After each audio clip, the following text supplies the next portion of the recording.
everyone, Jamie Madison here. Welcome back to my channel.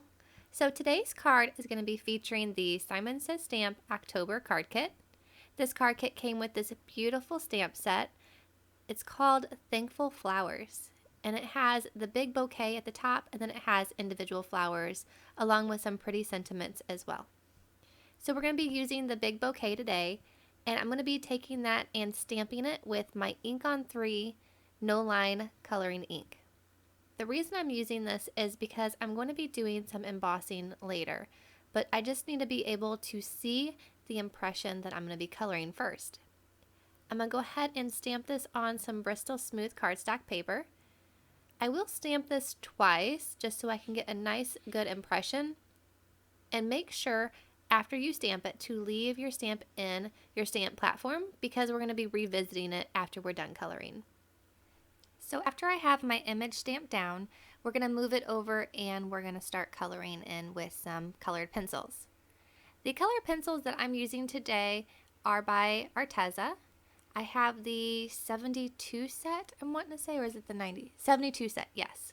I have the 72 set, and I just pulled out all the browns that I had in the set, and then we're going to be coloring the two main flowers brown and then the three other background flowers in a nice pink. Now I only colored in the one flower and the leaves because this is some basic coloring. It's nothing too advanced, it's nothing too hard. It's just working lightest to darkest and then blending it in with a blender. Now with this pink flower, I started with a peach color and then I went into a pink color, and then I used like a nice rich reddish mahogany color at the very base of the flower. After that, I brought in my colorist blender. This blender I got at Michael's. It's for colored pencils. I was not impressed with it whatsoever. It didn't blend my pencils correctly. What it did was it picked up the pencil and then it moved it around. So it kind of made streaks. So you had to be really careful. I don't know if it was putting out too much solution or what the deal was with it, but it was not working at all for me. With the leaves, I went in with a yellow shade and then followed up with a nice orange shade, and then went back in with that blender because I was desperate to try and get it to work. I thought maybe it was just user error, but I could not get it to work. It just was giving me so many issues. And you can even see at the very top of my page having to wipe it off so many times because it would just pick up all the color. I don't know if it's just a default in it. I'm not quite sure if it's the color pencils I'm using, but it didn't work for me.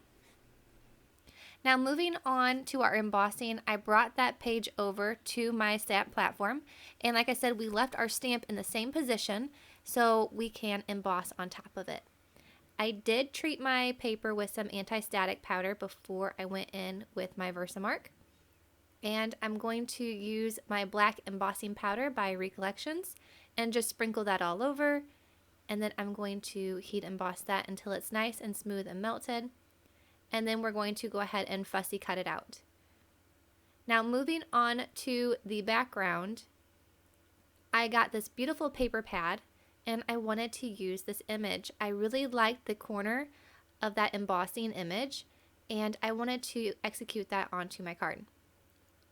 So I'm going to go ahead and cut this corner down to fit my card, and I will bring my card over and kind of line it up exactly where I want it to be and cut it down so it would fit perfectly on my card.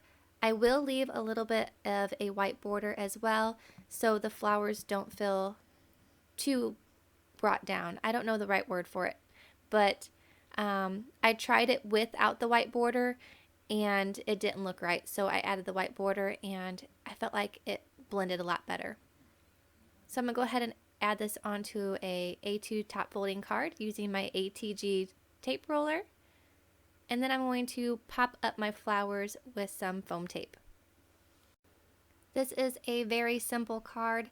The only thing that is time consuming with this card was the coloring.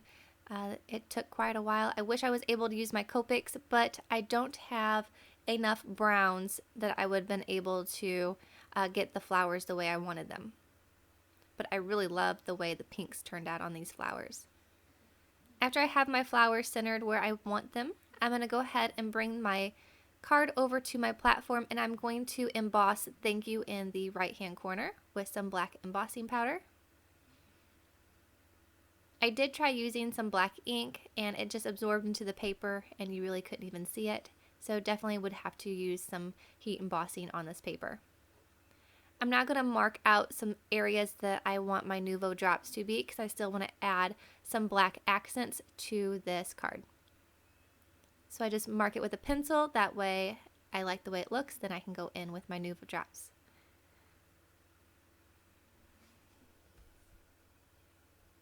I always test my Nuvo drops on a scrap piece of paper.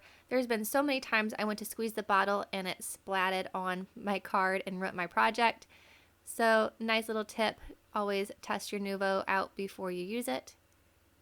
And then tap your card down on a solid surface to get your Nuvo drops to settle down as well. After that, our card is complete, and I thank you so much for joining me. I really appreciate each and every one of you. And if you have any comments, please leave them down below. Also, if you guys don't enjoy the longer videos with me coloring, please let me know and I can add a couple short videos in there as well. Whatever you guys want, I will do for you. Just let me know. Thank you once again for joining me. I will see you next week with another card video. Bye!